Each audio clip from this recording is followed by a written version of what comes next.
Good evening. It's December 21, 2021, and this is a meeting of the Shrewsbury Conservation Commission. Our first item is to review and approve minutes, and the commission is still in the process of reviewing the minutes, so there's nothing to approve tonight. The second item is to sign the bills. Brad, do we have any bills tonight? No.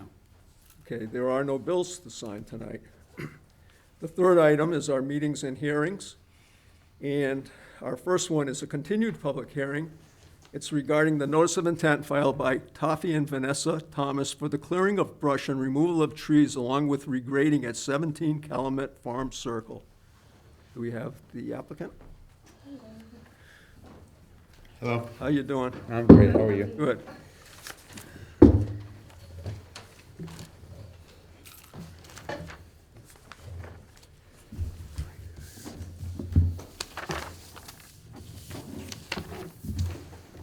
Do we have drawings on this one? Do we have any drawings on this? No, the hard copy should have been coming. Do you guys want a copy of the big? Yeah, sure. Yeah. I have some for you. Okay. I'll give it to him. Oh, you got the big one? Yeah. Okay. So these reflect the changes that we and Brad discussed yesterday. Oh, good. Okay, beautiful. Thank you. Thank you.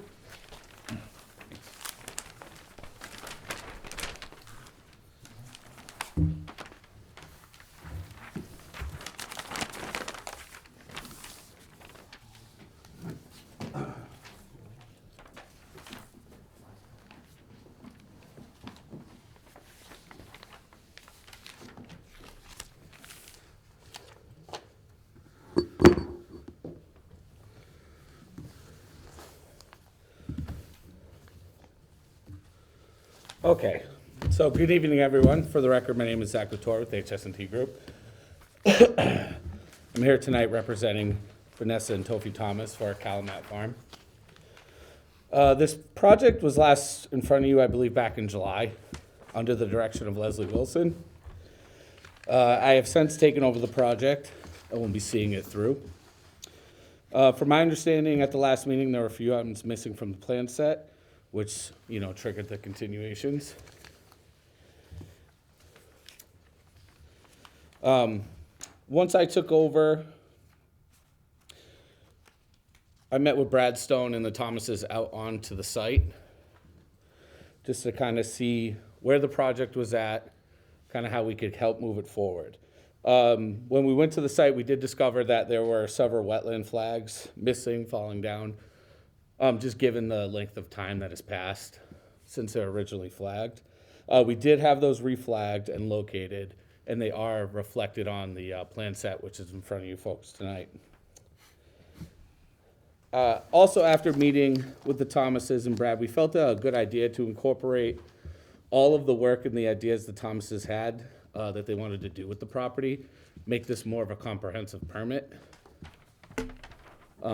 If you turn to your second sheet of the plan set, it'll give you a kind of a better visual guide of what we're speaking with.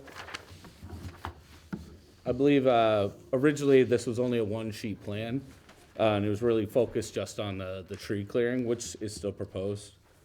The biggest change is the addition of landscaping to be done at the property. You can see those are marked on the plan, the hatched areas. And they have a corresponding planting list with each planting area.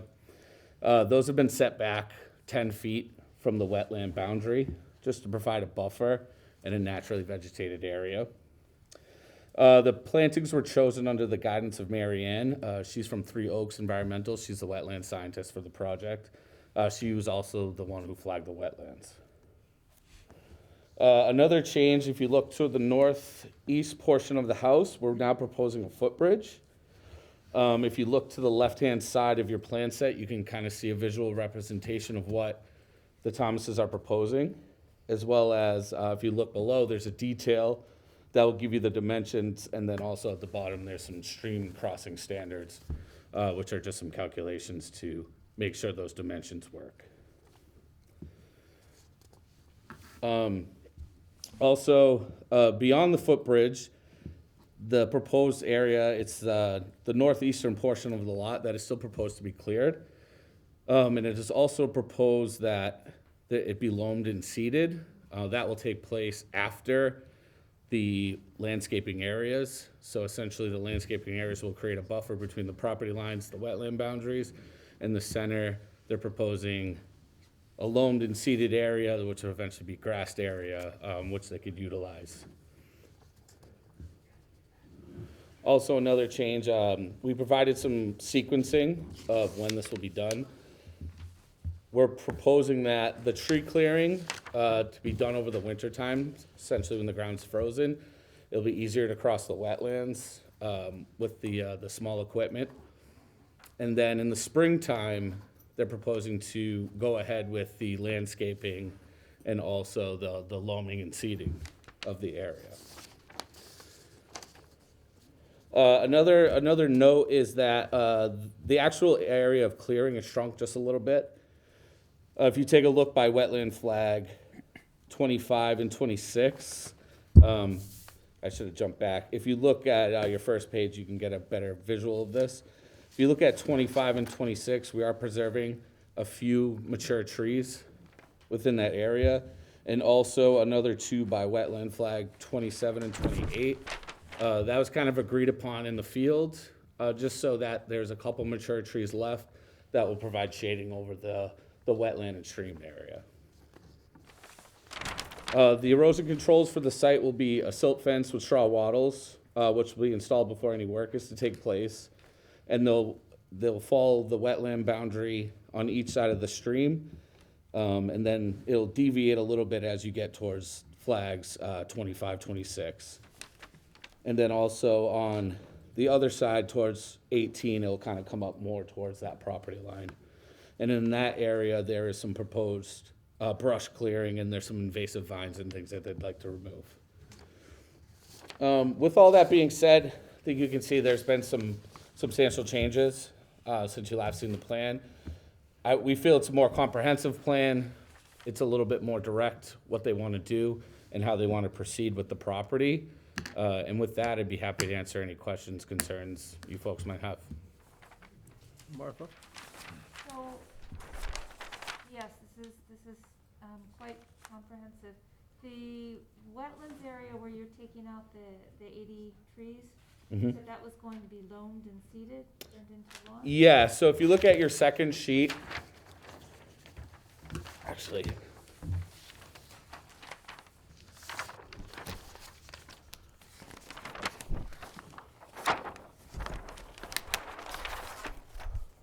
so that'll be represented by this northern portion of the lot. And here's your wetland boundary. And here are your landscaped areas. So the loaming and seeding we're talking about is right here in the middle. So basically you have a little bit of grass area that their kids can run around and play and utilize. And how will that area be delineated from the wetland? You have the bridge going over it, but will there be any delineation? What will the edge of the banks look like? So the edge of the banks will remain the same. And they're delineated right now by wetland flagging out there. Right. And it's- But, sorry. I'm sorry. That's okay. No, please. Well, but eventually the wetland flagging will go away. Right. So, yeah, what I'm concerned about is lawn creep Mm-hmm. over time and the wetland area getting smaller. So I just wondered what the plan was to Right. maintain that. Right, understood. So the idea is that we're leaving, from the bank and the wetland flags now, there's a 10-foot buffer that's gonna be left as. There'll be a little path for the footbridge, obviously. And then you're gonna have your landscaping areas, which are going to be about 10 feet wide. So essentially you got about 20 feet from there to the wetlands. So that will be all landscaped with various bushes and plantings and things like that. And then you'll start your lawn. So you have your landscaping areas and then also that natural 10-foot buffer, which will prevent the lawn from creeping back. You get what I'm saying? Okay. And it was done that intentionally so we wouldn't have lawn going right up to the edge of the bank. Good. Thank you. No problem. I also had a question on the dogwood species, the flowering dogwood, is that Cornus Florida? That is a great question. And I admit my expertise is not plantings, that's more the wetland scientist. So there's one that's more of the more in the native. Right. So it would be one of those. All the plants that I had chosen were native to the area, and then the ones that are directly near the wetlands themselves are actual wetlands plants like winterberry, pepperbush, that sort of thing. Right, okay, Thank you, Vanessa. all right, good, I'm all set, All thank you. set? Bob? First of all, my credit to you for coming up with this. I think it shows thoughtfulness and good planning. I'm curious about the stump removal. How are you gonna manage that? So according to the logging company, they're gonna grind on site. They're gonna grind the stumps So down. you're gonna hand cut the trees. Yep, That's to avoid getting equipment over there, right? well, they are proposing to get a mini excavator over there. That we do have a swamp map location proposed. That's gonna be towards the house, you can see that on your second sheet. But they are preparing for a little mini excavator to get over there to help. He's also gonna wait until the ground is frozen, and hopefully, he said there'll be some snow on the ground, and then he's gonna put rubber mats over the snow, so we don't disturb the wetlands when we plan on doing that. And will you be bringing in loam to, He'll be bringing in loam for the seeding, yes. you're gonna use the same contractor to do it? We're using the same contract to do it all, yes. I guess that was it. Thank you. Thank you. I have a couple questions for you. The number of trees, I remember the first time through, we were sort of concerned about, it's basically 80-plus trees, I think, on a note here. Yep. It's clearing almost everything, with the exception of, like you said, some mature trees that you're leaving for shade. But it goes as far as actually removing the trees in the so-called wetland area too? No, sir, the only thing that we're gonna be removing out of the wetland area is brush, and invasive vining that's all over the trees. We're not planning on taking any of those trees down. So- Literally, the trees that we're gonna be taking down are to the right of the property by where the All right. bridge is. So Yeah. Okay, I'm just- he misspoke for a minute. The ones that we are taking down in the direct wetlands are ones that we're fearful are going to fall on our house. Right. Okay, because the note does say existing trees Yeah. within wetlands. Yeah, Yeah, but if so- you look at if you look at flag number 26 and 60, we're not taking any of those trees down from that area there. We're just only taking the trees down that are closer to Okay. 28. So basically, Which 3 of one? them, I see an arrow pointing to 3 of them? Yeah, that's it. Those we're afraid that will Everything, go into the everything house. else above it, we don't Okay. plan on taking those trees down. We're literally clearing out brush and just taking down invasive vinery that's wrapped into the other trees that, And you know, then- are actually really killing them. For so. those that are actually in that 80 plus or whatever it is, Right. trees that are being removed, that's not saying that those are huge trees. A lot, I included everything. So No, I like know. the smallest little tree, I crossed out Okay. and we counted as that. And most of them might, if in the summertime it looks very full and vegetative, but it's a lot of, it has to do with the vines that make it look like there's a Okay. lot. But when it comes down, You and should all see it, it looks like it's all dead. a lot of them look dead, or broke. They're all breaking too. Yeah, and I know you said you're bringing topsoil, but in terms of the grades that are out there now, no changes to existing grading, no cutting, no filling? So it'll just be a little bit of stripping just to make way for the new loam and seed and obviously from the brush clearing, but there's no major grade change or anything like that. We're not talking about changing the slope or anything like that. All right, and the purpose of the excavator, is that just to manage, to pull some of the bigger trees out? I believe Or- so, Yeah. yes. I mean, otherwise, it's a digging machine, you know, for the most part. And that's why Bob said, how are the stumps gonna be addressed? Yeah. And He, if you're gonna be grinding, that's one thing, but if you're gonna be ripping all these out with an excavator, that's a whole new ballgame in terms of. no, the plan is for him to grind them down. That's Yeah. grind them We up. didn't, That's the plan, we didn't yeah. want to disturb the. Yeah, right, actual because length then you too get much. into erosion issues. Yep. Right, Yeah. exactly, Yeah. exactly. And he did propose, we did include his proposal. I put it actually right on the front sheet. Oh, okay, And that's kind of his thought process on all of it. all right, And he even calls it right out that he's gonna grind. okay. I think the excavator is more so just to help him move some of you know, trees, and there's gonna be a good volume of them. too. Right, there's a lot to move, yeah. Okay. Brad? Zach, I guess the only thing that escaped me from the revisions in our conversations was the invasive vines and how that's gonna be managed, who's doing that. So I believe that's gonna be handled by the same company. The tree company, yeah, but he knows not to take down the tree. We asked him not to take down the trees there. We don't want the trees to go down there. We actually like the privacy with the trees up, so we're gonna try to get them down as, you know, gently as we possibly can, be honest with you. We're not really exactly sure how we're gonna do it, but, you know, we do have plans to do it, so. How are we gonna take the vines down off of those Oh. trees without taking the trees down, is what Oh, Brad is, what Brad is asking. Most of the times on the ones that I can get onto, I cut them back with, Shears. In my Which personal is- experience, if you cut them, they'll die, and then within maybe the next year, you can pull on yeah, them. I've been trying to pull them. If Tarzan was at his house, at our house right now, he'd be a happy person. I'm telling you, it's And if they insanity. stay up like, there dead, it's yeah. okay too. It will Vanessa be, was actually Tarzan over the summer, and she hit her back on the bottom of one of the trees. it will be a process, I mean, as you know. And they are Yeah, no no. problem, They and you like to come back, Yeah. so. You won't it'll get 'em be all an at uphill once, battle right. for sure. Are you all set, Brad? Yeah. Does anyone in the public have any questions or comments on this hearing? All right, I don't see any. Are we all set to close it? All right, we'll close the hearing. Thank you. Awesome, thank you so much, Thank you yeah. so much.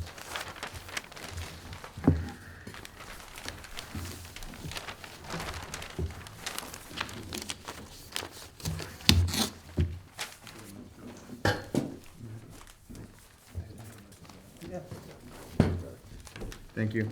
You're welcome.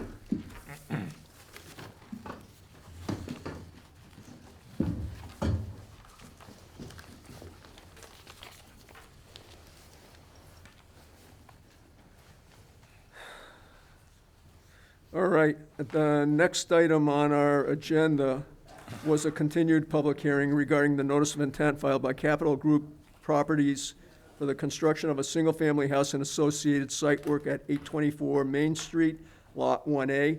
The applicant has requested that we continue this hearing until our next meeting, which will be January 18, 2022.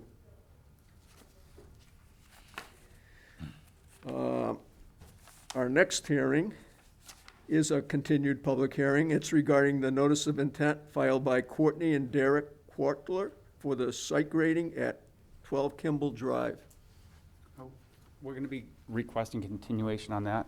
Okay, And I just wanted to give you an update. They did locate riverfront flags, but they missed a number of the wetland flags. So I have to send them back out to locate those. So that's what's holding us up. But we'll have it done probably after the holidays and be ready for the January meeting. all right, so we'll continue this hearing until our next meeting, which will be January 18, 2022.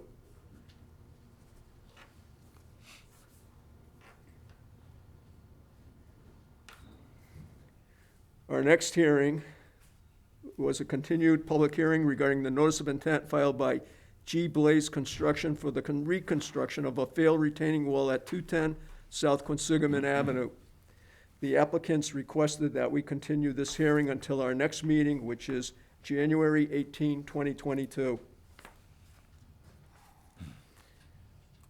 The next hearing is also a continued public hearing. It's regarding the notice of intent filed by Harrington Avenue 34 LLC for the construction of a 2,000-square-foot retail building, 16-unit residential building, and associated stormwater management facilities, retaining walls, and site grading at 34 to 36 Harrington Avenue.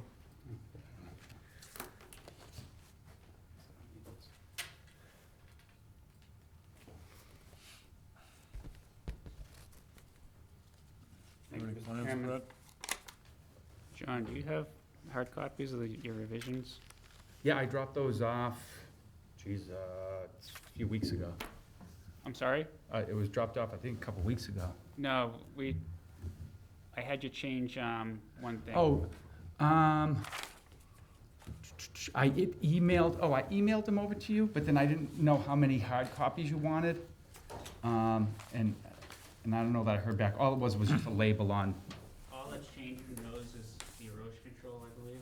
Okay. yeah, it was, instead of using hay bales, it's straw bales. So it was just a label. Everything else is the same. Well, not the location, just the nature. No, just the material. Instead of hay, it's straw. So, since our last hearing, I believe we had addressed, all the items from, your commission. I know, Bob, you were looking for us to, propose a 6-foot fence just to act as a deterrent to anybody dumping any snow off the back towards the resource area. So that was included in the plan. We also addressed some wishes from the planning board. We reduced the number of units. Originally, we had 16 units. Now we're down to 14 units, which allowed us to have additional overflow parking. And in the southerly side of the property, it allowed us to have more of a green area, which in the summertime could be a patio area, and they could put a grill out there. And as you're probably more interested in, it allows us for more snow storage area, an appropriate area for snow storage down the end of that driving aisle. As well, we have other snow storage areas within the property located on the north side next to the commercial building, and a couple other small areas within the site. But the primary area for snow storage would be on that southerly side. And I believe the last item that they just wanted to, you wanted to make sure that Brad had a chance to look at the plans. And the last comment from Brad was just to make sure that we use straw instead of hay for the erosion control, which that's proposed now. So I think that's everything. The planning board's fine with all the plans. They're ready to, I believe, issue a decision at their next meeting. So I think we've wrapped up the process with other boards as well, so everybody's on the same page. And that's it. Martha, I'm all set. Bob? Tell me again about the fence. It's a 6-foot-high fence, you said? 6 foot. What kind? Foam? It'll either be a picket or a vinyl, Okay. Thank you, John. And you have a guardrail in front of it, too. Yes. with a guardrail in front of it, exactly. Brad, I'm all set. does anyone in the public have any questions or comments on this hearing? All right, I don't see any. We'll close it. Okay, thank you very much. Thanks, John. Appreciate your time.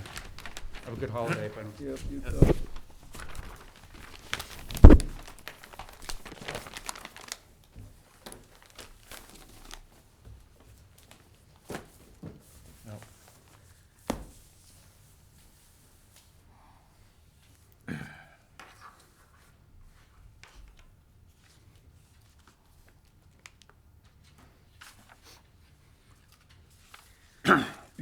All right, still going on through our continued public hearings. The next one's a continued public hearing regarding the notice of intent filed by Cyprus Avenue Development Partners to construct a paved roadway stormwater management system, grading and utilities at 0 Greenbriar Drive and 257 Gulf Street. The applicant requested that we continue this hearing to our next meeting, which is January 18, 2022.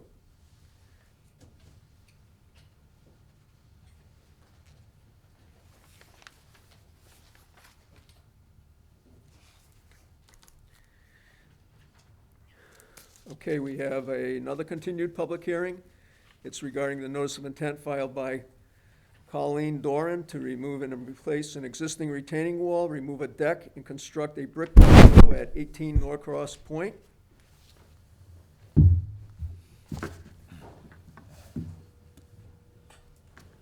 Hi, Good Bob. evening. Good evening, Bob.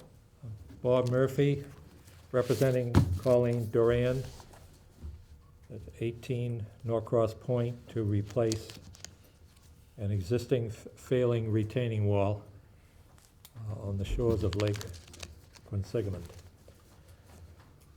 At the last hearing, we did not have a DEP file number, but I took the time to explain to you how we were going to replace the retaining wall. And the access to the project is not going to be through her property, but it will be from the property next door at 16 Norcross Point, property owned by Scott Barrows. The reason that we're doing this is because there really isn't enough room, and the project involves replacing retaining walls on 3 lots. We already have an order of conditions for Scott Barrows' property at number 16. And where he's replacing an existing house, there's a lot of grading on the property. It's wide open. So the equipment will go through the Barrows property and access the lower portion along the water. Right now, we're in the drawdown period of the lake. So the water has gone down considerably. It's not touching the wall at all. So the equipment will be able to go along the bottom of the shoreline and do the work from the water side as well as the upland side, but mainly from the lower side. I know we actually have 2 hearings tonight on the same project, but basically to explain that the retaining wall is to be built by the same contractor, Scott Barrows, with granite boulders, S-type heavy-duty mortar. It will withstand the wave action much better than the walls that are out there now. They're cinder block and they're decomposing. And basically in the process of collapsing. But as I say, all 3 projects will be done at the same time. But with that, I'll answer any questions that you might have. Martha? I see that you've got some landscaping existing. Yes, we're doing landscaping along the shore, along the upper portion of the wall, not the shoreline. And we show the plants and everything that are being put in that area. Okay. There is the work in the buffer zone involves, they're doing some renovation on the existing building, but they're not changing the foundation of the building or anything like that. In fact, we've had a meeting with the Zoning Board of Appeals, and they've approved the special permit for this work. The work in the buffer zone includes mainly the reconstruction of the wall, but they are doing some landscaping and repairing an existing patio along the upper side of the slope. Okay. I see that there's some transplanted mountain laurel going to be used. I'm having a problem hearing you. There's going to be some transplanted mountain laurel, Yes. which is great. I would make a strong suggestion that if you are adding any new plants, that they be native species to Massachusetts or New England, whenever possible. The intention is to have all the plants native, yes. Great. Thank you. I'm set. So, Bob? I'm all set, thank you. Access again, Bob, did you say what lot number was it coming from to do the wall? Scott Barrows at number 16 It's number- Norcross. Number 16 Norcross? Yeah, and it's basically the center of the project. This one up here. So Okay. there's a wide enough area now in the area where the building is being reconstructed. Yep. And we built a road essentially along that side to get down to All right. the water. Okay. Brad, I'm all set. does anyone in the public have any questions or comments on this hearing? I don't see any. We will close the hearing.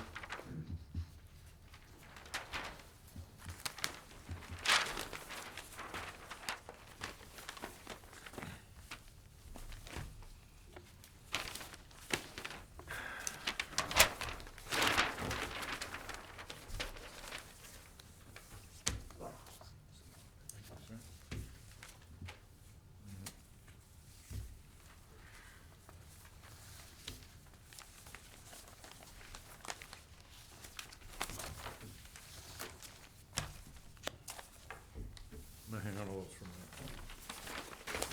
You might wanna look at it.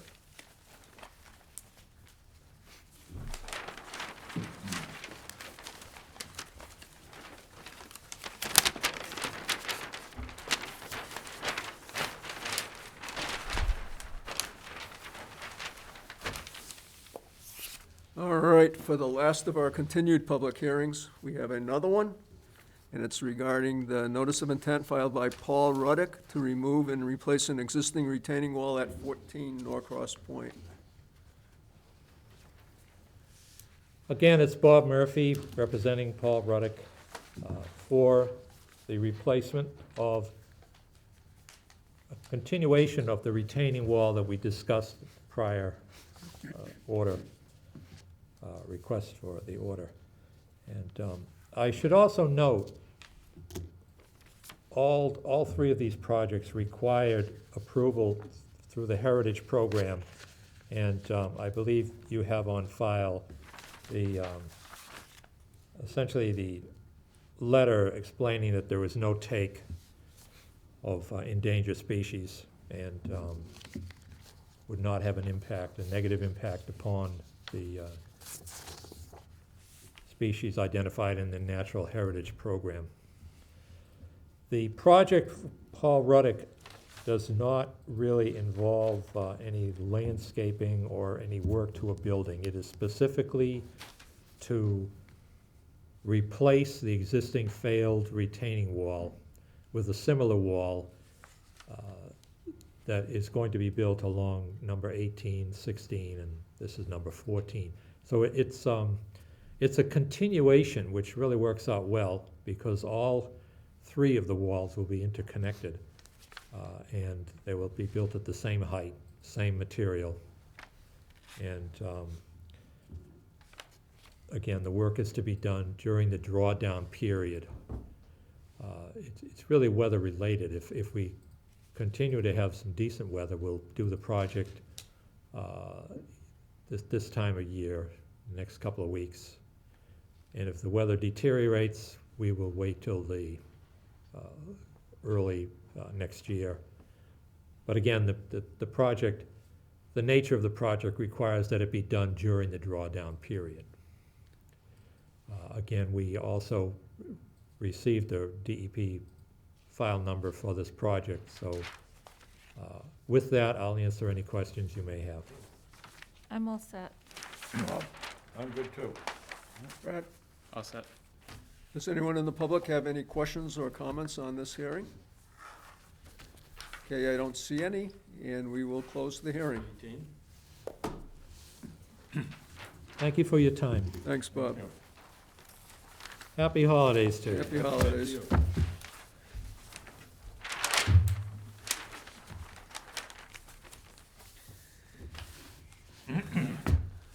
All right, we're gonna be going into our new hearings now, and Brad, do you wanna make a? Do you want to make a general announcement? Yeah. Forum moving Yep. Before we go into our new hearings, we just want to make it known that we are down to 3 commission members tonight out of 5.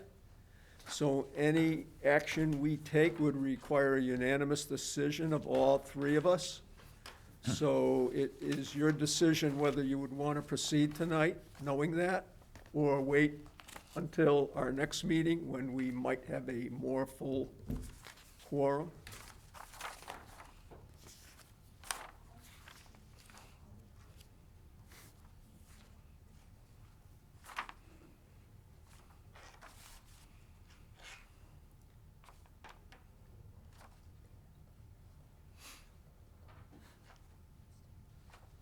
Okay. You all set? Yeah. Okay, we're going to read the notice now.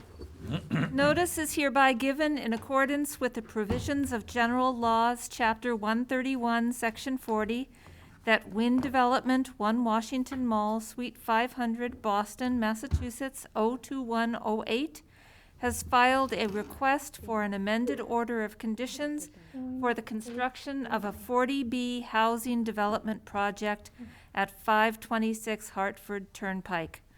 A public hearing will be held on the above notice at 7 p.m. on Tuesday evening, December 21, 2021, in the Shrewsbury Selectmen's Room.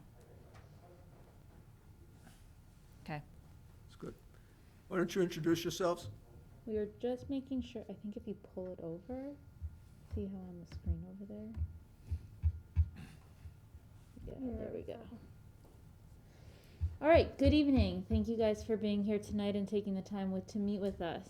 I am Ramey Schneider, Senior Project Director at Wind Development Companies, and I have here with me Liz Clark with Beals and Thomas, who's our civil engineer on the project. Back in 2015, the property was acquired by Ruddick and Jason St. Pierre, and since then, they have done a significant amount of work. We have stepped in as a buyer in the past couple months, and we were before the ZBA yesterday with some proposed modifications to the site. We're here in front of you today. We are one of the largest property management companies in the nation and the single largest property management company for affordable housing developments.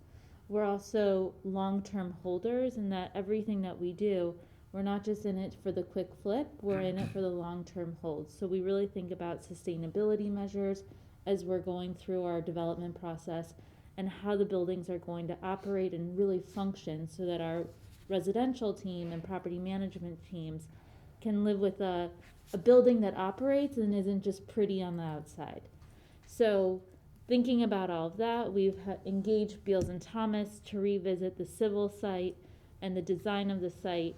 We have Cube 3 on as the architect, and we're in the process of applying for the Department of Housing and Community Development's upcoming funding round.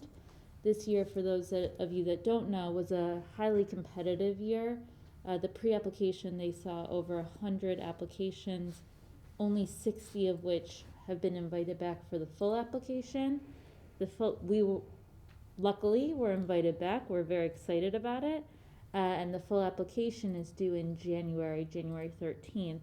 And one of the biggest components that DHCD looks for is shovel-ready and permit-ready. So with that, we're here before you tonight for a minor update to our stormwater system.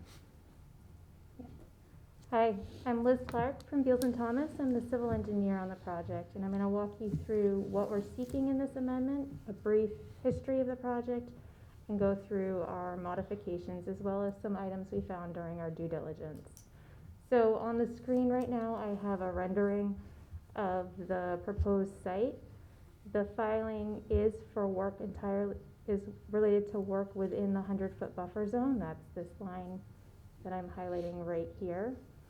We have a bordering vegetated wetland that lines the entire southern portion of the site here.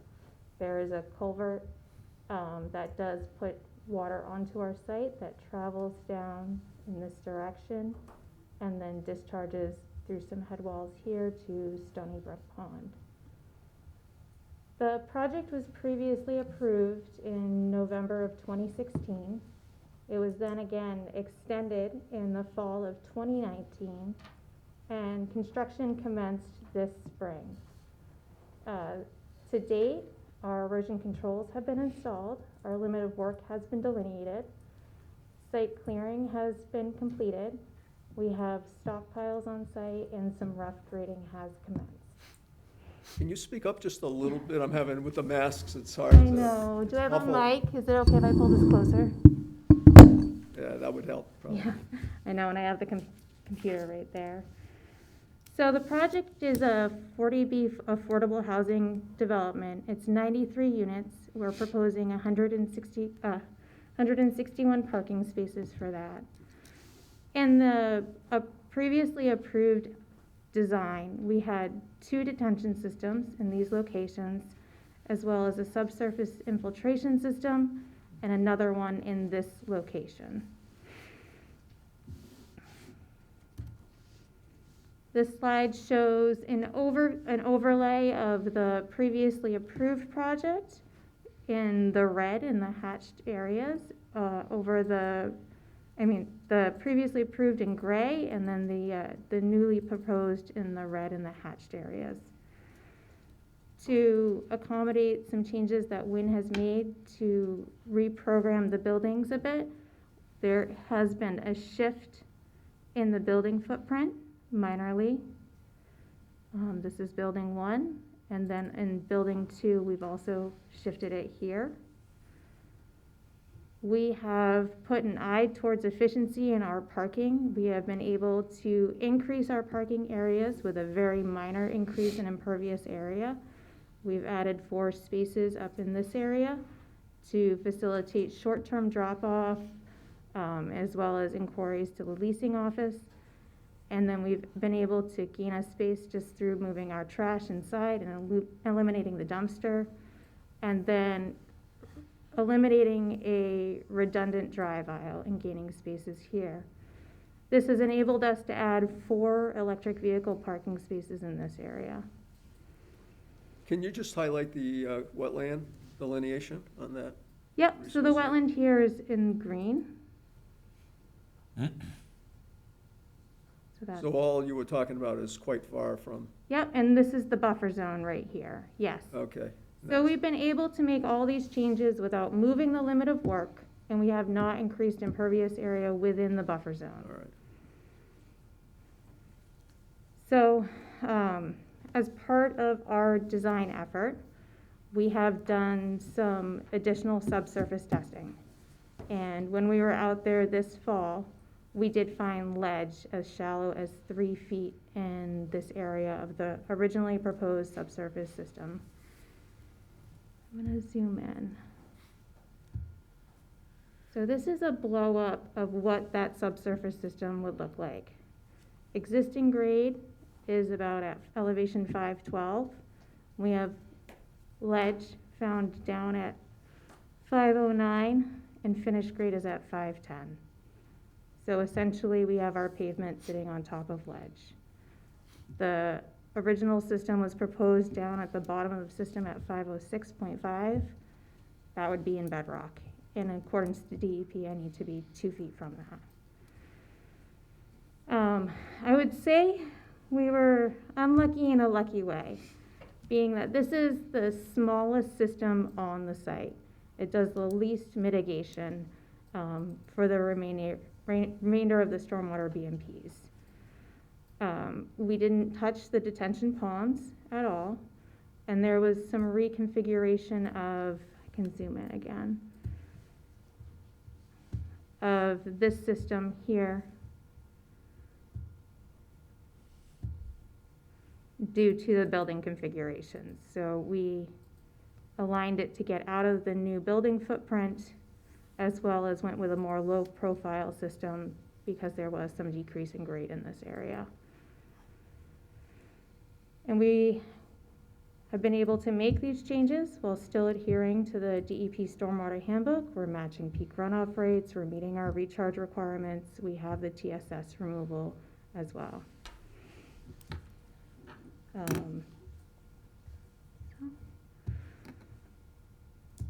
So here is just an overview of our testing. We hit shallow bedrock. We're losing you again. Sorry.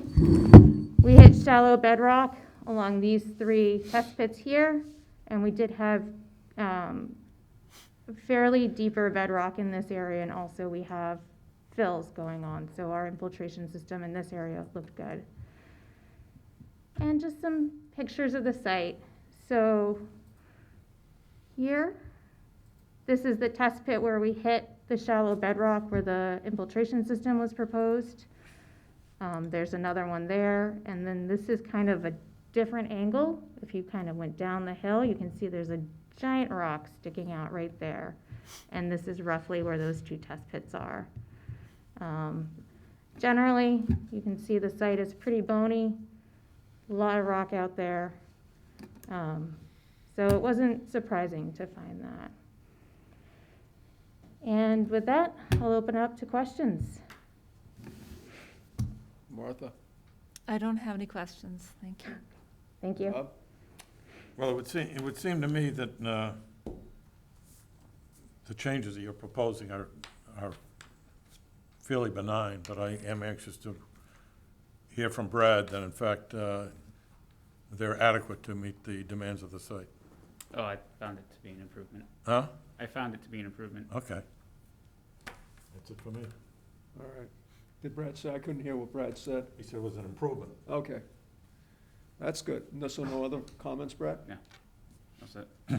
Does anyone in the public have any questions or comments on this hearing? All right, I don't see any. We'll close the hearing. Thank you. Thank you. Thank you very much. Have a wonderful holiday. You too.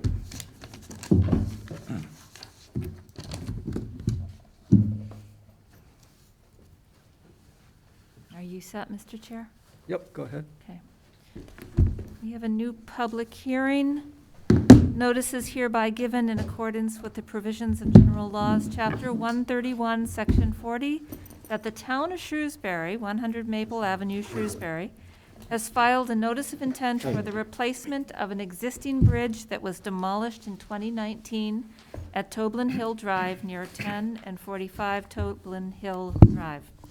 A public hearing will be held on the above notice at 7 p.m. on Tuesday evening, December 21, 2021. Originally scheduled for the Shrewsbury Senior Center, we are now in the Selectmen's Meeting Room at 100 Maple Avenue.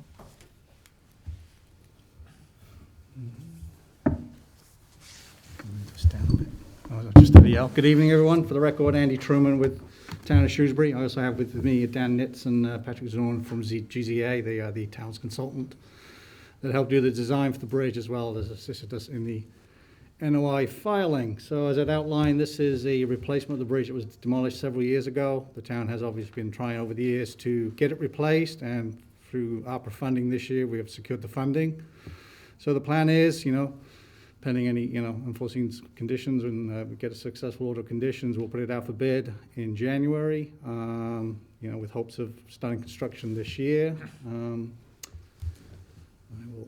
I gave you the full set of drawings for the construction, so I'll just go quickly, because obviously right now, if you've been out there, the bridge is gone. There's parts of the road of either side, parts of the abutment are gone. Most of the work is obviously above the wetland resource area, but there are two, Happy.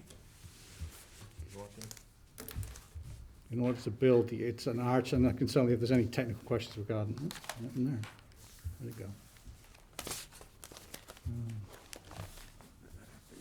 So the only reason to go into the wetland is,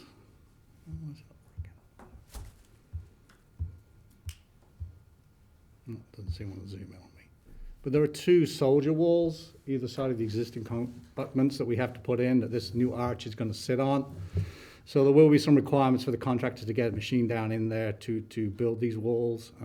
They are going to have to do some excavation. I think in the operation and maintenance, we kind of looked at with Brad and Jeff Howland, DPW director, of how we wanted them to do that, and we think it makes sense to restrict them coming in essentially from the eastern side of the.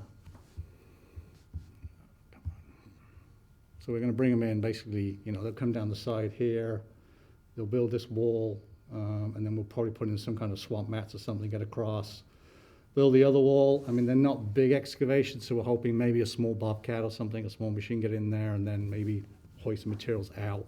We can figure that out. But other than that, that's the only work really in the resource area. So building those two walls will result in a slight loss in wetland vegetation. So as you'll see on the replication plan, we are proposing to mitigate that 2-to-1 to the northern portion of it. We've been erred on the side of conservative side as far as temporary disturbances. So the hatched areas is potentially a disturbed area, but we see that's probably a little conservative. I say, once those walls are built and the arch is in, everything else will be above grade. Hopefully should go straight forward. Andy, can you describe those soldier walls that you talked about? I mean, they have a footing, you did a footing first? Yeah, they don't have, they seem, again, maybe, dampened, down, past the structural, yeah.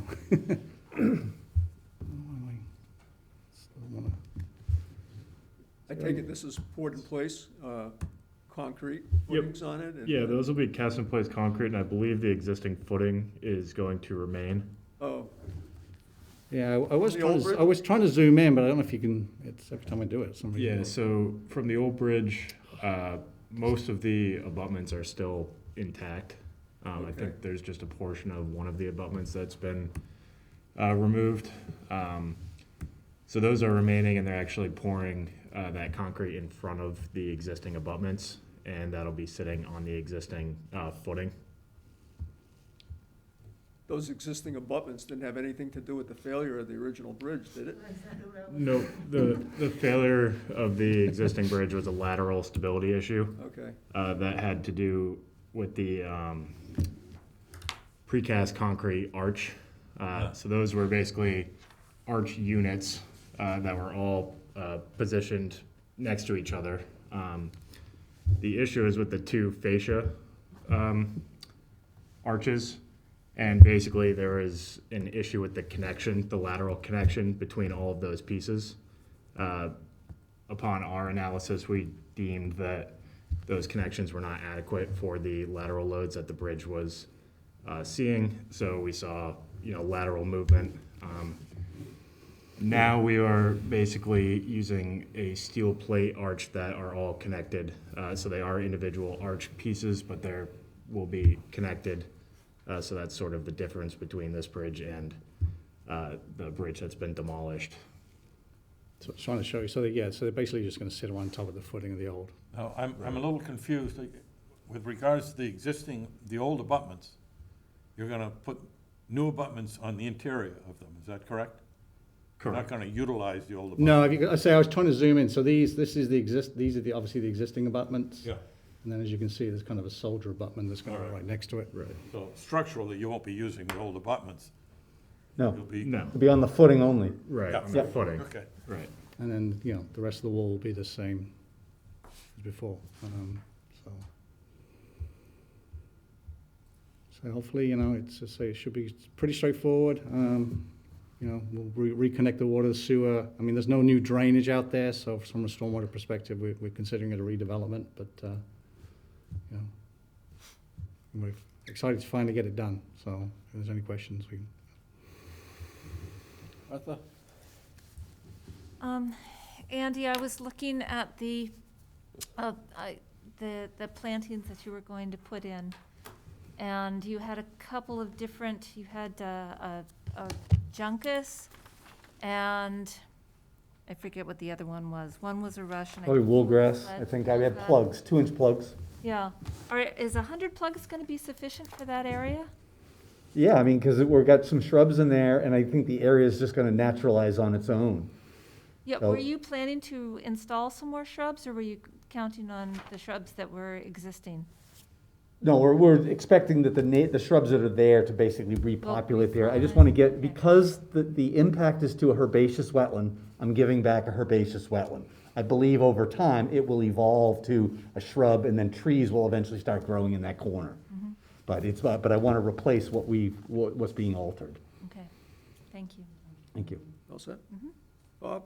What about the schedule for this, Andy?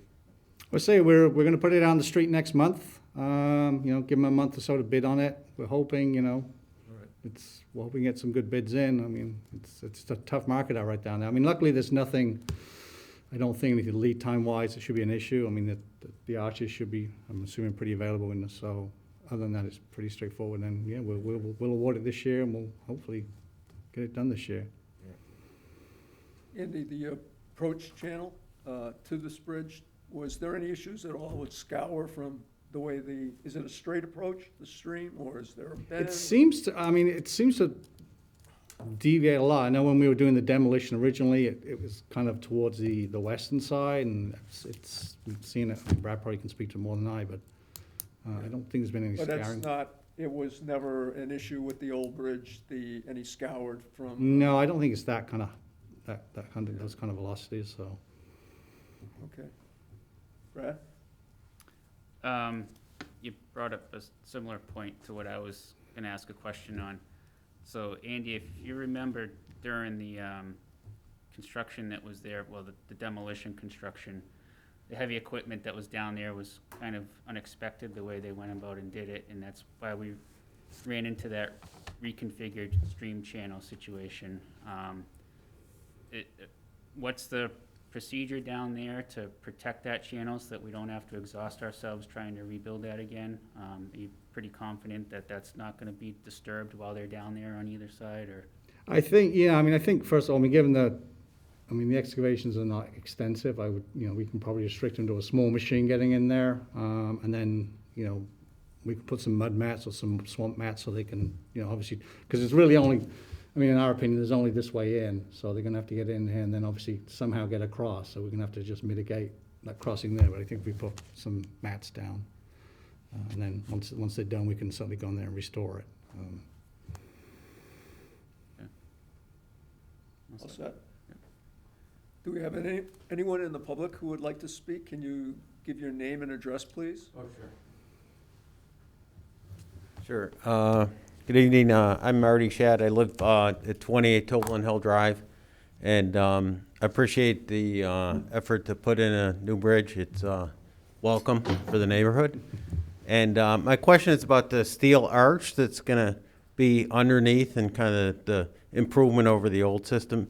Is that how is that going to be protected from corrosion and stuff over the long term? The steel, is it just painted? Does it need to be repainted, or is it a PM kind of thing, or that? It's galvanized, and Yeah, it should be galvanized, and actually, I think we have the minimum material specs. It should be in one of the first pages. okay.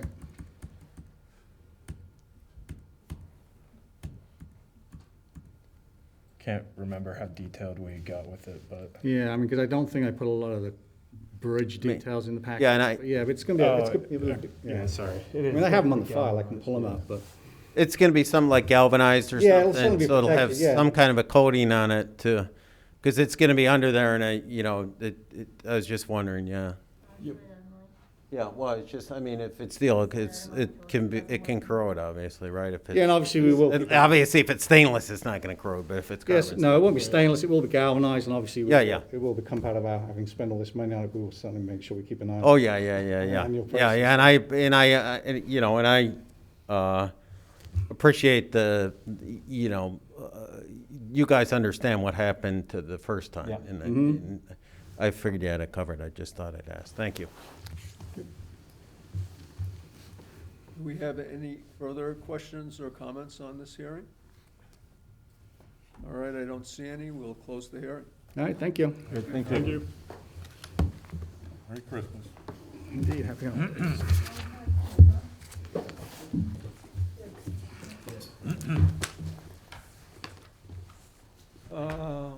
Before we read this, let's see if we have someone here. Yeah. We may not. You heard from them, Brad? You want to hear? Questions? Okay. All right, we have the applicants here for the next two hearings. You saved the best for last. Yep, okay. John, before, real quick, before you open that one, Yeah. can I make a quick suggestion? Sure, go ahead. So, Scott, you heard our general announcement earlier about 3 members tonight? I did. Okay. The only other thing I wanted to let the commission know is, as John's well aware, I've been scrambling, trying to figure out other quorum issues. And I believe the only one that we had an issue with for continued hearings was the second one. Yes. The previous filing for the subdivision roadway for that site. So I think that one, we can request a continuation right out of the gate. Okay. Yeah, so let's do that right now. So that's fine, but I just also want to, emphasize to the commission that all discussion should be simply what's within that new package tonight with nothing in the old discussed. Okay, just which one are we talking about? We have the first one, which is Okay. The wetland replication area. Yeah, that's the construction of wetland replication area? Right. Is that the one you want to proceed? Yes, Proceed on tonight? exactly right. So the second one, you would request that we continue it, obviously. Correct. Okay. Yeah. Okay, well, why don't we start with the replication? It's a new public hearing, so would you like to read it, Martha? Certainly, Mr. Chairman. Notice is hereby given in accordance with the provisions of General Laws, Chapter 131, Section 40, that 7 Sherrill Realty Trust, 24 Sherrill Drive, Shrewsbury, has filed a notice of intent for the construction of a wetland replication area at 581 to 587 South Street. A public hearing will be held on the above notice at 7 p.m. on Tuesday evening, December 21, 2021. It was to be in the conference room at the Shrewsbury Senior Center. We have a location change. We are now at the Selectmen's Meeting Room in 100 Maple Avenue. All right, so Scott Goddard, wetland scientist and owner of Goddard Consulting, represented Rashid in this application, which is 7 Sherrill Realty Trust. So I guess to begin this public hearing, would it make sense to just put it on the record, the request for the subsequent one? Can we just do that right now? Or do you want to take that as a separate Let's do line it item? next. We'll just finish Okay, this one, fine. and then we'll go to that and just continue. So the impetus to this application is what is going to be the next hearing that will be continued, which is a new application was submitted for a subdivision on a property that a prior subdivision had been approved on. This new subdivision was slightly different, and it identified that the roadway that was constructed in part, namely the retaining walls and the infill inside the retaining walls, slightly exceeded the approved footprint from a prior notice of intent and order of conditions issued, of which a certificate of compliance was never obtained. So that's an open application. We're before you now to try to rectify the missteps of a prior owner to the property. So my current client, the applicant, Rashid, has acquired the property, and he's looking to bring the site into regulatory compliance with what's out there today, so that he can then proceed on the new notice of intent submittal for the revised subdivision layout. So the purpose of this application is to get a fresh start, as it were, to the existing conditions as they stand today on the site. So an updated survey was done, and this isn't the full survey plan. This is what I gave you is just a graphical display for the purposes of our discussion, with some color on it to make it presentable. But a new survey was done of the property.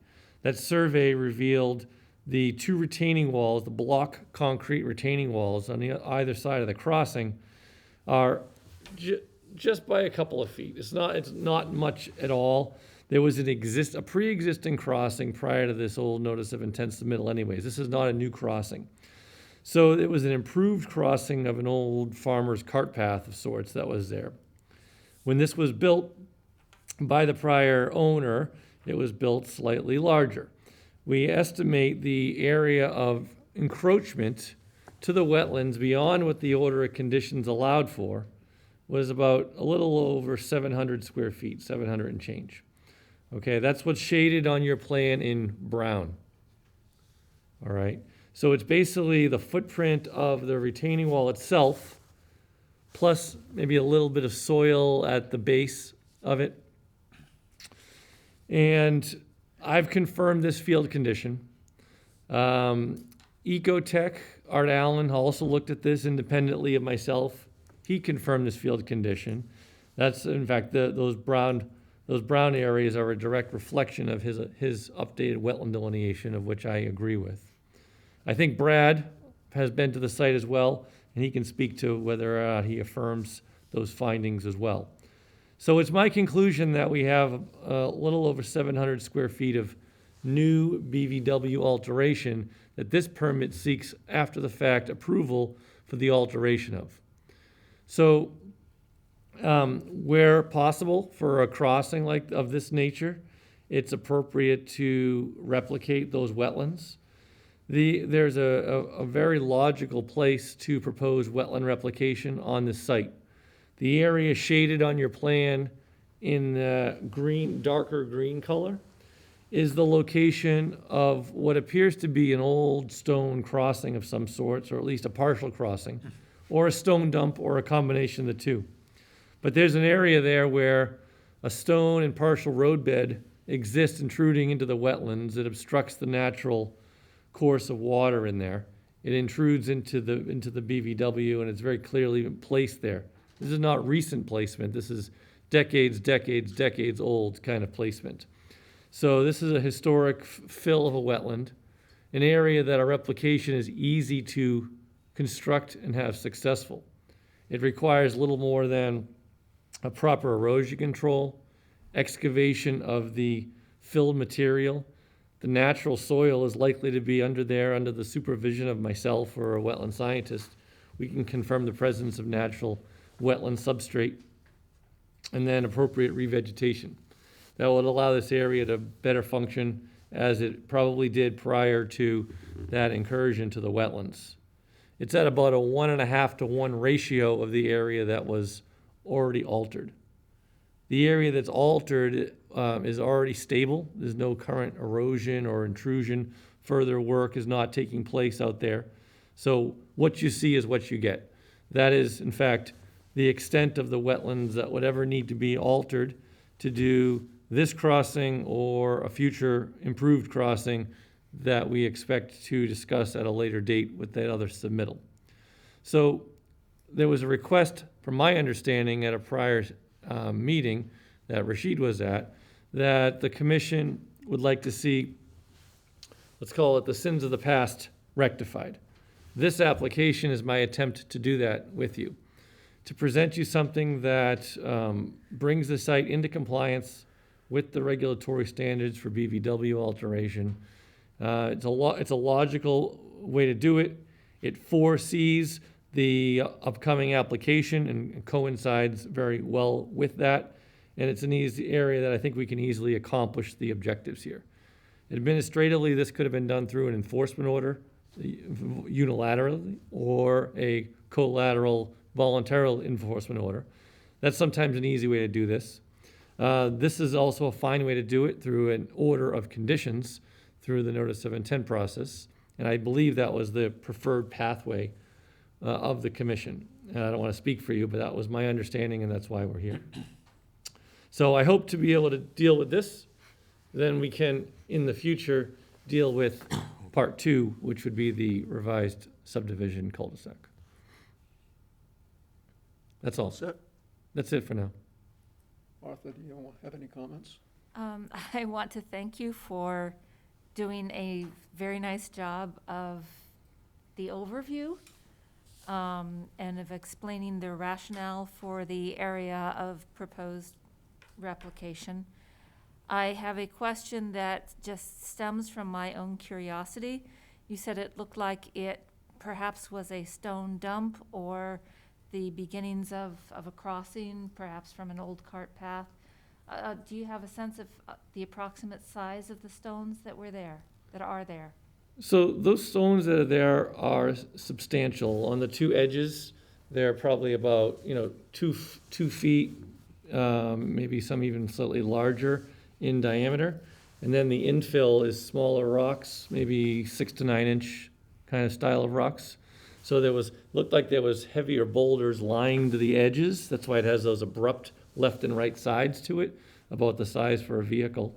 And then inside of it was dumped smaller stone, but still somewhat large stone. Thank you.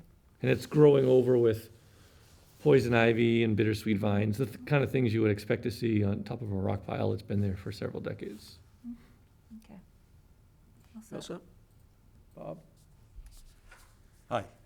Thank you for clearing this up. Last time this was before us, Yes. I think I was part of the reason, because it was unclear to me and we weren't hearing any definitive information as to exactly what had been built. So I appreciate you clarifying that here, and apparently everyone's in agreement that this is in fact what has been constructed, and that there is about 700 square feet. Now, I guess I have a question for Ed. Is 1.5 times replication our standard expectation here, or is it more like 2? The commission's, dependent on the site, they've had different approaches. I've seen 1.5 to 1 for some projects. I've seen 2 to 1 for some Yeah. projects. Okay. I don't think we've required more than that I Right. remember. Secondly, you're aware that the DEP has raised some questions here with regards to this, right? I guess if that's happened, I haven't seen them, so I'd Oh, be happy if you could share well- those with me. Well, I can give you this copy, but it says, one of the questions they asked is, does the unpermitted crossing, referring to what has transpired historically, does it meet stream crossing standards? So there is an old pipe in there, and it's in the stream right now. I think it's an 18-inch pipe. That's my understanding. My brain, from recollection, is telling me that it's an 18-inch pipe, but stream crossing standards would typically be, for a stream here, we got maybe 4 feet wide, so you'd probably be more like a 6-foot box culvert. Yeah. When the commission approved the style of crossing for this roadway here, this is the size pipe that was approved by the commission. They didn't call for a larger box culvert at the time this was approved. So Well, the answer, that's a long way of saying no. Okay, that if. That's got to be resolved, given yeah. that the issue has been raised by the DEP. No, I understand, yeah, so since this was this was approved to be a pipe crossing, not Yeah. a full stream crossing. All right. Well, they raised some issues, and Sure. I was not aware that you were unaware of Well, this memo from the DEP. So, yeah, so there's the first answer. Is there anything else on there we want to go over? well, there are a couple. I think the thing to do is to look at all. Yeah, I can look it over, it's and, fine. and that's really the extent of my questions. I want to make sure that if But we really can't make this a stream crossing. Now that you say that, I do actually remember seeing these comments. I can't remember what else that was on there, but that was with the DEP file number issuance, right? Yes. Yeah, okay. So, but we can't make this a stream crossing that meets stream crossing standards because, the 1 or 2 foot extension on either side, even if that was a larger opening, the whole middle is still just the 18-inch pipe. So there's only a pipe in there, and that was by the direction and approval of this board. That's why it was built that way. I guess in hindsight, maybe it would have been a better design on day one to come in, when I think was already, is that who it was, right? To come in with an application that's had a stream crossing box culvert style would have been more typical. Well, given that there's some considerable plans for the future for this site, if we in fact in error approved something, 8 years ago, if that was an error, if it should have been an approved stream crossing, well, now's the time to fix it. Would you agree? Well, the goal of the construction here was to design it in accordance with the approved plans. And that was the attempted effort here. The retaining wall is only off by a small amount here, relatively insignificant compared to the. Well, because the other alternative is to build it in accordance with the approved plans. So, no, I understand, No, I understand what you're saying. I think what you end up with what we've proposed is a substantial improvement over existing conditions and brings it into regulatory compliance. Where building it to what was approved on the plans would be nothing more than shrinking it up by, a foot on either side and still have just a pipe in the middle. This way, at least we get the wetland replication part of it down. But it's a substantial undertaking, basically The ripping. replication wouldn't be required if it were returned to the original plan. Oh, no, I understand, yeah. But I would think, you know, you would, I mean, if I put myself in your shoes, I would think if you look at this site out here, it's somewhat intuitive that the proposed replication area is very logical. That fill shouldn't be there. That should be removed. Yeah. You know, relative to this little kind of side slopes along the driveway edge, it's kind of, in my mind, it's pretty straightforward that removing the fill that we have in the green area is the right play here from an ecological perspective. Yes, I wouldn't argue that it would be wise to do that. Yeah. Certainly. Right. My point is more, should this crossing, is it appropriate that it's built in this fashion? I think if we rewind the clock 8 years, you know, that probably would have been the appropriate design at that time for the engineer to come in with and the commission to seek approval of. Now we're in a situation where kind of after the fact, the pipe was built, you know, based on the sizing specifications of the approved plan. That part was done correctly. You know, they put in the right size pipe at the right elevations. So that's, you know, that's why it was done that way. But no, that pipe does not meet stream crossing standards. But here we are being put in a position of being asked to approve something that probably shouldn't be built there anyway, in a fashion that shouldn't be built, right? I mean, I don't know. Saying I don't know. if you wind the clock, you'd probably build it in accordance with the stream standards. Certainly, if we rewound the clock, that Why wouldn't we go for that now? I would think so. Why wouldn't that be our expectation today? Well, if this was gonna be a new, you know, installation of a new crossing, that is what we would do. But in this particular case, you know, I mean, I don't know how to answer the logic of what happened 8 years ago, to be honest with you. Well, Scott, technically, this is not built in accordance with approved plan, so it's in violation of what was approved. So to say that what's out there now is, you know, we can pick up from this point and we'll just move forward. Yeah. You just can't throw out the past approved plan. And the thing that I'm really finding lacking, and I mean, we beat this thing to death. I'd like to see a cross-section of this crossing. And, I mean, you've used the word tonight, a little, and I've heard 1 foot, 2 foot. Right.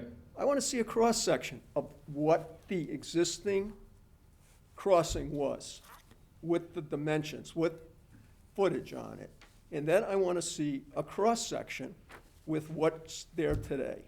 So we throw out all of this, it's not much, it's a foot, it's, you know, Rashid was saying it's just the width of a block, it's the width of 2 blocks, and, you know, it's just, everything's been thrown out at us. But I've never seen a cross-section to say, this is what was there or in the past, and this is what's there today. And that's gonna be the basis for, you know, what we're gonna decide to do with this thing. A cross-section, as if you're standing in the stream bed and looking at Cut it. it right across, just like where the pipe's coming through. Mhm. It's right down there, and you might have to have multiple ones if it varies, you know, if you're finding it varied. But you do a cross-section just in the same cut that the pipe traverses the roadway. And show the width of it, because that's what's encroaching. The thing got wider.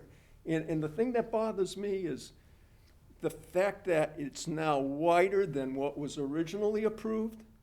It's been put in front of other town boards with the current dimensions. And obviously, they don't meet town standards for a roadway as we typically specify it. And again, I'm just talking from what I've heard. I believe there's been waivers obtained from various boards to allow this roadway to be built as he's proposing in the next filing. And I think it just, you know, the project wouldn't be where it is today without having attained that additional width. Because that additional width just made it close enough that it was possible to get a waiver. And I think if you went back to the original width, these boards may have looked at it and said, no, there's no way we could approve, you know, a roadway for that. So it's piggybacking on the error. And, you know, like I said, I don't want to jump the gun here. I would like to see the cross-section and then see what the impact of this additional width is. And, When I you know talk about a came up cross, with- are you talking about a cross-section if I'm standing in the roadway, looking across from wall to wall like this, or a cross-section if I'm standing in the stream bed and looking at the No, pipe, it's a as if I'm looking at the no, pipe opening? A profile would be down the middle of the roadway. Yeah, A cross-section is going across the road. So in other words, this is the road. This is the stream coming across. You're gonna take a cross-section on the road at multiple locations to show this was the original cart path width, and this is what was actually constructed. Pretty simple. okay. Because you came up with square footages of what you believe to be the additional fill areas. Well, that's relatively easy because we had an old wetland line that was affirmed, and that could just be superimposed over existing surveyed ground conditions. Yep. There's been a number of different surveyors that have been involved in this project, so it Right. gets tricky to recreate the past. Well, I know it does, Yeah. but that's where I think, you know, I was hoping we would be at that point by now, because it gets very difficult to make a decision based on a small plan like this. But what other measurement would a cross-section give us other than the square footage that we have available to us here? It's gonna tell me, I mean, again, tonight you said it was 1 foot wider than the original cart path, and then I think I heard another distance, a couple blocks wider. I wanna know exactly, is it 4 feet wider? My feeling is if it's a couple blocks wider, each of those blocks is about, is it 2 foot wide, Scott, roughly? Those concrete blocks out there? A little shy of 2 feet? They're a little shy of 2 feet, yeah. But if you got one of those on each side that was added to the width of the existing roadway, you're pushing, you know, you're probably pushing 4 feet by the time it's all said and done. And then you got the grading coming out from that down to the stream bed. So, you know, now you're not talking, Well, so the way that you can tell it, that information is available on this plan. So, up to the edge of the colored brown area, you know, what's in white, that is the approved line. In fact, you can see there's like a pinkish line that's hatched. That was the approved retaining wall. right, but I mean, I don't, the Yeah. thing I have in front of me, there's no scale on it. Yeah, well, And this is just a color for the purposes of our presentation, All right. but you got a scaled copy of this with the notice of intent submittal. The color here just adds a little bit more kind of flavor to it. All right, well, I'm gonna go right to Brad, because Brad's looked at the plan, he could probably Right, put so maybe. just to kind of help clarify the confusion about, you know, the two-dimensional impact anyway. Right. The retaining walls that are out there, they're 3-foot wide blocks. How wide? They're 3. They're 3 foot right. wide? They're not 2 feet, right, so they're 3 feet. 3 feet wide by how? Yep. Well, that, So, and there's one on each side of the road? so this width, by however long the wall is shown in plan view on the plan. Right. Is 3 feet wide. So I'm not sure this would scale accurately, I don't know what the scale is and what commission has in front of them, but I've measured it in the field, it's 3 feet. And I recall, I don't have, you know, some of the measurements that are in the other file in front of me, but I thought it was about, you know, 3 feet in either direction for the most part that these walls were pushed, which is about what this is showing on average. If you look, there's the one that was proposed, and then this new block one, and they kind of line up on edging areas. So in some spots, it comes out 3 feet more on one side of the crossing, same thing on the other side. The commission didn't approve any fill with the original order for this. So it's hard to see here, and what I took exception to on some of the previous drawings is it looked like they were showing that the commission approved fill for that wall. It was kind of like one of those CAD drawings that showed an oversized kind of thing at the time, which is why the commission had that special condition for the you know, the inspections before it was actually built and other things, and that never happened. You know, it may be part of the reason why the walls ended up where they did, but in any event, it's you know, it's roughly 3 feet in either direction that it was built beyond what was approved. You know, it's less than that in some areas, but at its So- widest point, it's about 6 feet, it Yeah. could be as 6 feet, as much as 6, so.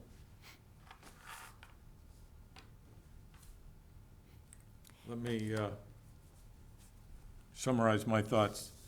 I'm yet to be convinced that providing 1,500 square feet of replication area is the total solution to a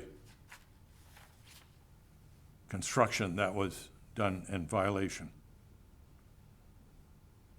The typical solution is to take it out and build it in conformance with the permit. Even though that's now expired, that order of conditions, which might mean that we have to issue an enforcement order to require it to be constructed in accordance with the original permit. So I'm, like I say, I've not been convinced. I don't think DEP is convinced from reading their memo.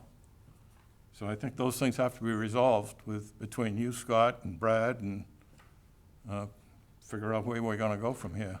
But, and it's of substance enough so that I think we should wait and get the full board sitting in on this too. May I ask a question, Mr. Sure. Chair?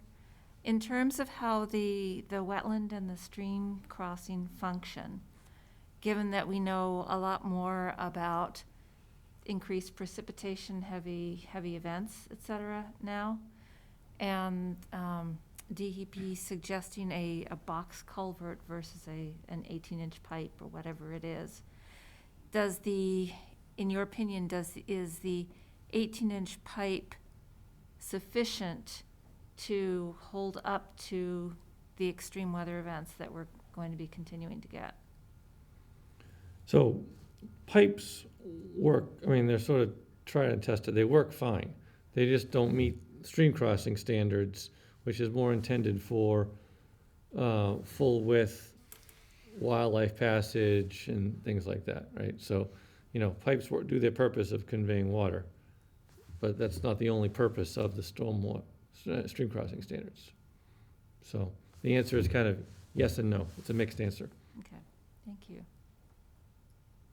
That would be more a drainage calculation, Martha, if that pipe can handle the extreme would, weather event. Yeah, So but the that's it. wildlife value is important too. Yeah, oh, no, absolutely. Yeah. But they're two different things, yeah. Is that it, Martha? Mm-hmm.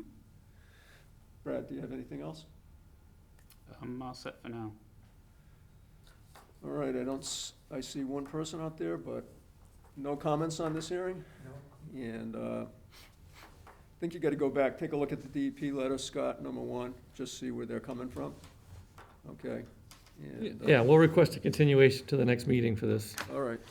Okay, And- so this hearing will be continued until our next meeting, which is January 18, 2022. And we have a continued public hearing, which is associated with the same site. It's for the build-out of actually the building of a subdivision. And it's a continued public hearing regarding the notice of intent filed by 7 Sherrill Realty Trust for the construction of an access roadway, sidewalk, and utilities at 581 to 587 South Street. And the applicants asked us to continue that to our next meeting, which again is January 18, 2022. Would it make sense to put that one out 2 hearings? I mean, there's no point in talking about that one at the next That's meeting. fine, too. Yeah, why don't you, We can continue in month to month. so that's like, that one there, why don't you put out not to the next meeting, but to the subsequent after Okay, that? don't have the date on that. I just worry that we could have been, it's usually the 3rd Tuesday of every month, but sometimes they bumped us for certain reasons. So Okay. I don't want to announce a date tonight that I can't stand behind. Okay, I understand. So, yeah, just the next one's fine, and we'll Okay, bump so we'll let's bump it just, then. let's just leave it tonight for the Okay. January 18, 2022, and then That sounds good. if we're not there next week, next month rather, we'll bump it out a couple. Thank you very much. Thank you, Okay. Scott. Hey, Merry Thank you, Christmas. Scott. Merry Christmas. All right, that's continued.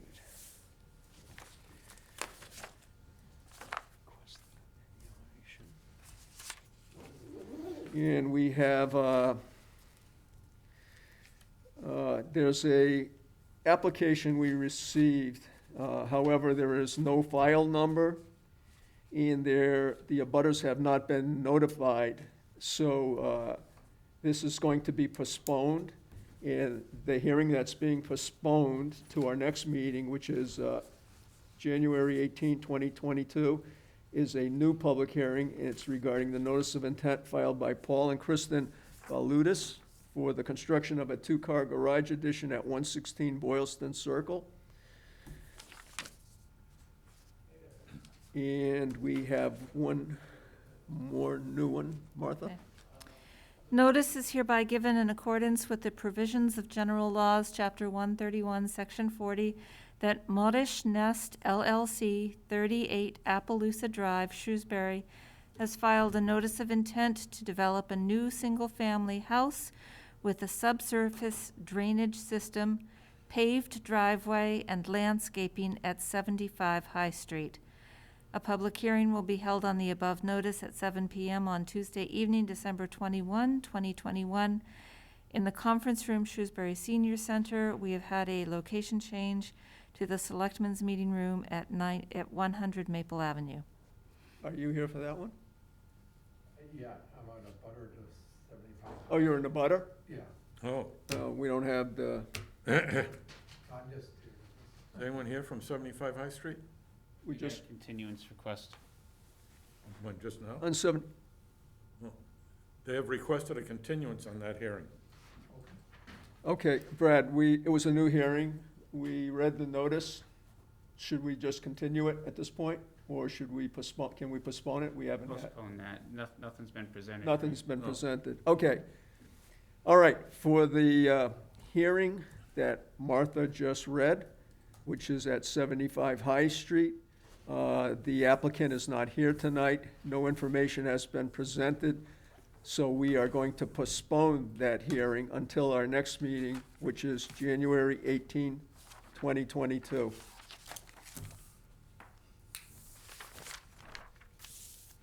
Thank you for coming anyway.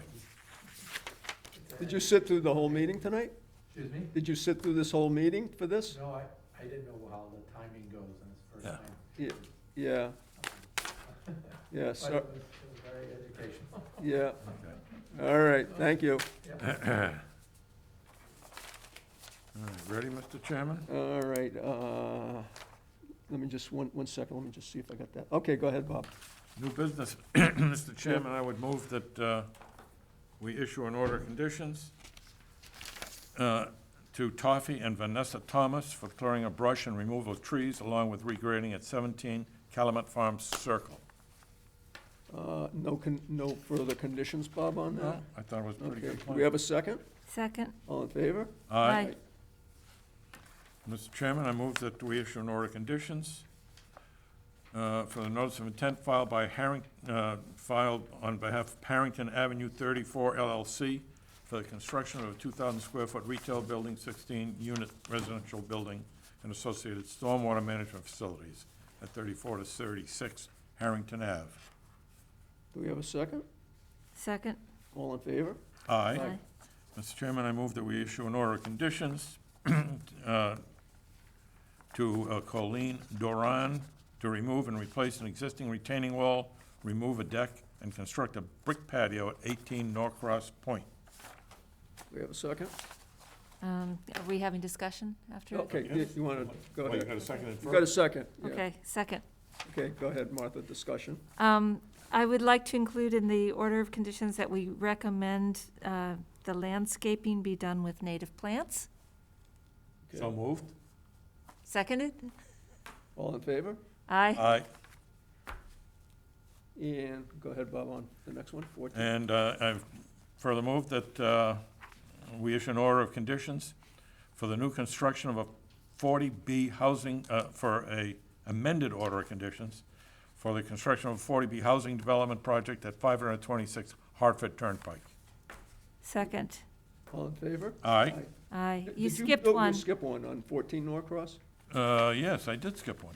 And I move that we issue an order of conditions to Paul Ruddick to remove and replace an existing retaining wall at 14 Norcross Point. Second. All in favor? Aye. I move that we issue an order of conditions to the town of Shrewsbury for the replacement of existing bridge at Toblin Hill Drive near 10 and 45 Toblin Hill Drive. Second. All in favor? Aye. Aye. That's it. Yep. And let's go on to our enforcement. And Certificate of there's compliance? no new action, Brad, on 14A Deerfield Road. No. And you have a new enforcement issue, and that's at 75 High Street. Right, so, that's the public hearing that was postponed for the notice of intent, but I wanted to bring the commission up to speed to what led to that. So there is a single-family home lot under construction there. Site's been graded, the foundation is in and backfilled. That was, a retaining wall has been built as well. That's the extent that, construction happened before I got involved on site. Since looking at it, I initially suspected that they were within the buffer zone and would need to file for that reason. But going back out there a few times, and actually we began the peer review process for the site as well to get a second opinion on the wetland delineation, as what the wetland scientists for the homeowner provided, I didn't agree with. And when we went out with our peer review consultant, we discovered there were significantly more wetlands there, and some of the wetlands had been filled with the retaining wall as well. But I think that part is pretty much, they're on track with the notice of intent, and I know they're gonna have to revise those plans and come before the commission anyway. The outstanding question enforcement-wise I would have for the commission, well, two of them. Number one, do you want to issue an enforcement order, or, you know, they've showed some cooperation with the notice of intent, are you okay with it at that point? And then two, in terms of additional work right now, you know, they've reached out to me. Are you comfortable letting them work on the house itself, for instance, and hold off on any additional site work until they're in compliance? It's just, it's already, the foundation's there, it's built, it's backfilled, their expressed desire to move along with the home construction anyway. Did you say the foundation itself is in the wetland, or just Just the retaining the wall. retaining wall? Those are your questions? Yep. My opinion is you issue an order of condition, and an enforcement order. Maybe you call the homeowner and say, hey, this is just, you know, we're not trying to pick a fight here, it's just to get it on the record that there's an issue. I think it's important that, you know, that Doesn't hurt. to be something on the record, No, it doesn't hurt. you know. But how about as far as the work proceeding, Bob, to let it work, but just notify? I wouldn't, as Yeah. long as you believe that they're working in the right direction, I wouldn't have a problem with continuing. Yeah, and I do have a question, though. How'd they get the foundation permit without you signing off? I did sign off on the foundation. Oh, okay. All right. Yeah. On the premise that, representing that what you were told that they were not within the buffer area. So just a general quick overview on that. Nobody ever tells us those things up front. It's up Yeah, to us right, to I find know. it. Yeah. Most of what actually comes here is us reviewing building permits and catching it that way. Yeah, GIS didn't show anything within at least 600 feet of the site, okay. as well as there was a land development plan done by a civil engineering consultant, very familiar with site work, for the stormwater management permit plan. Typically, when consultants go out and do those plans, they'll see anything, you know, relative to permitting that may be necessary. If you're out on a site doing a site plan, usually you see a wetland and other things that might, so not seeing anything on GIS, not seeing anything on the land development plan, made the. I'm okay with that. Right. You know, mistakes get made as long as there was no breakdown in the protocol. No, You know, Nope, I'm fine with that, right. you know. So that'd be my feeling, my opinion would be send an order of conditions, but let them keep going. That'd be my feeling. When you say send them an order of conditions. You mean the send them an enforcement order? Enforcement order. Yeah, do you wanna make a motion? Just make a quick motion. Well, I wanna make sure that Yeah, I'm okay with that. everybody agrees with that. Mm-hmm. I would move, Mr. Chairman, that we issue an enforcement order requiring them to submit an order of conditions for the site work and any of the work within the buffer area, whatever. And I would be okay with you signing off on the building permit. So the cease and desist would be for site work, but they'd be allowed to start the framing on top of the foundation, for instance. Right. Only, well, yeah, you wouldn't have to say that, you just say it's only for the site work. You know? Okay, do we, did you second? Second. All in favor? Aye. Aye. You okay, Brad? You're okay with that, right, Brian? Yes. We have one certificate of compliance, Brad? Still, Sir, Mr. Chairman? I'm sorry, I don't know if I'm part of it, but this is a property and why I'm here today. This was brought up to, I think, your office because of myself. There was no clear line when they were doing the construction work with moving earth and, or the barrier was disrupted while they were doing the work. Trees were cut, some landing on my property. Is this High Street you're talking Yeah. about? 25 High Street. Okay. On Kelemet Farms, the butter property. So there was no clear line. They all did not know where the line was, and they did not even know there was wetlands close by. Yeah. And I know because I've come to this meeting several years ago when I put in a pool in that area, that there's wetlands right abutting my property or in my property going up to there. So you're suggesting it was an innocent mistake? Well, not an innocent mistake, they just didn't, they were just working on what their civil engineer said. Yeah. The builder came out and said, there's no wetlands here, and I said, well, there is. And there was no line of Yeah. where they were cutting down trees, which is a buffer between my property and their property. And they told, when I came to the town hall, they said the conservation committee was the place to come and talk about that. So that's why I.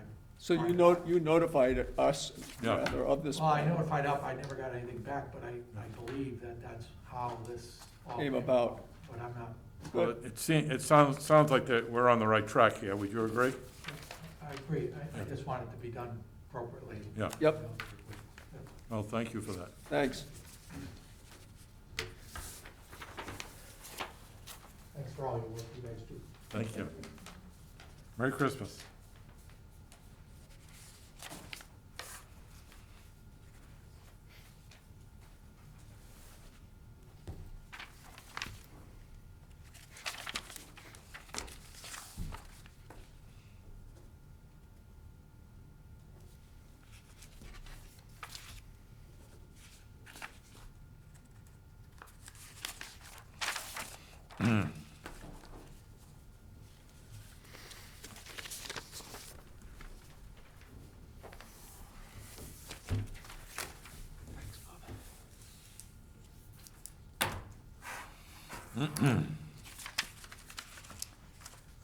Did you give us one for the certificate of compliance?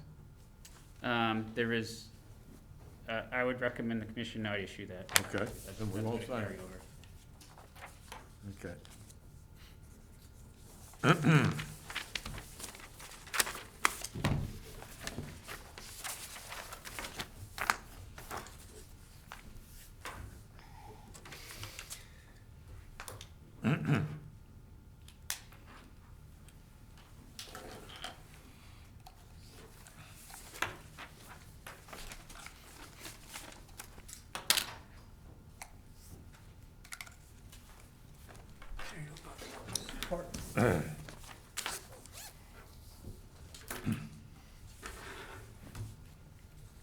Well, Mr. Chairman, I would move that we have, since we have some, I noticed that it's time to redo the offices. Well, we still got Martha, it's just working down here.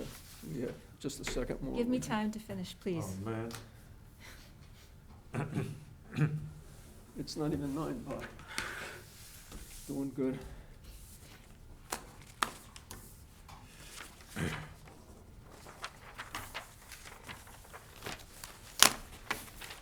Thanks. Here you go, Bob.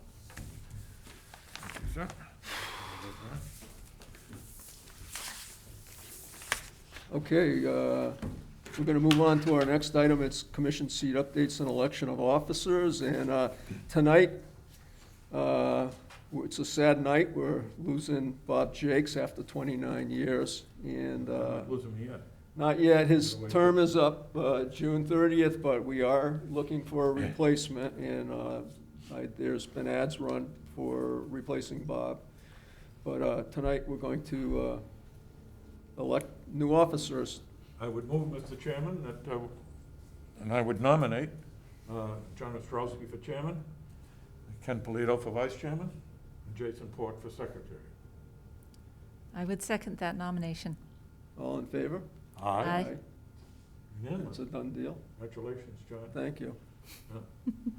You're growing into the job. I'll get it right someday. How about?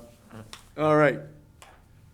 Having announced Bob is a short timer with us, I just want to say a few words. And Bob, I want to thank you for your 29 years of service on the Conservation Commission. I'm grateful that I had the opportunity to serve on approximately 300 meetings. It's probably more than that over the 29 years. And, your technical expertise and regulatory expertise and your knowledge of the town from end to end has just been invaluable. And I'm going to miss your cut and fill analyses and your concise motions and the tough questions. But most importantly, I'm going to miss seeing you on the third Tuesday of every month. So, Thank you, John. Yeah. It's been a real treat for me and a privilege Yeah. to serve with people such as yourselves. yeah, So it's time, but no, we had a good run. yeah, there's always an opportunity to move up. It's good. So thank you, thank you. Yeah, anything to say, Martha? Or- yeah. But I- I hold the deepest respect for you, Bob. I Oh. really, Well, thank you. really enjoyed serving with you on this board, and Very you will nice be of you to say. greatly, greatly missed. Thank you both. Yep. And we're not done yet. Oh, no? No. On behalf of the Board of Selectmen, the town of Shrewsbury, to honor Mr. Robert Paul Jakes for exceptional public service to his community, proclaims, whereas Bob Jakes is a longtime resident of the town of Shrewsbury and has served the community in several public service roles. And whereas Bob Jakes has applied his extensive technical knowledge and experience in public health, solid waste management, and conservation work through his service as the Public Health Director for the town of Shrewsbury from 1973 to 1989, and as a member of the Conservation Commission from 1990 to 1996, and 1998 to 2021. And whereas Bob Jakes used his public service experience to establish and strengthen public-private partnerships in his role as manager of business development for Wheelabrator, where he led many efforts to partner with local causes. And whereas Bob Jakes has served as an inaugural member of the Board of Directors and Incorporator for Shrewsbury Youth and Family Services, a member of the Massachusetts Municipal Association's Environmental Policy Committee, and a member of the Department of Environmental Protection's Solid Waste Advisory Committee.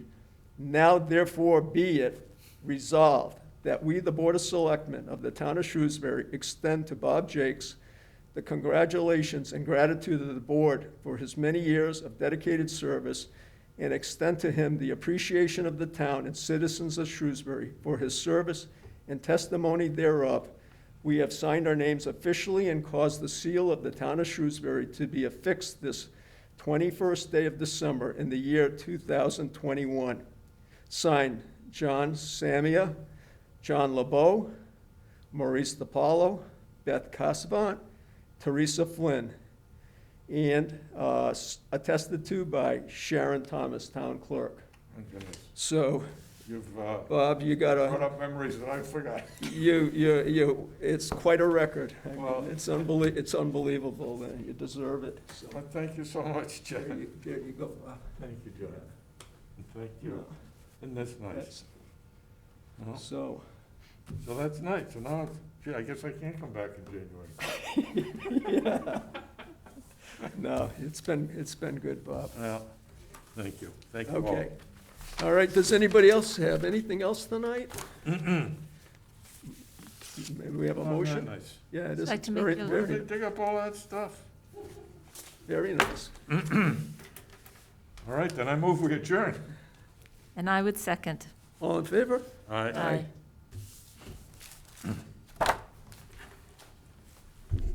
Well, John, you laid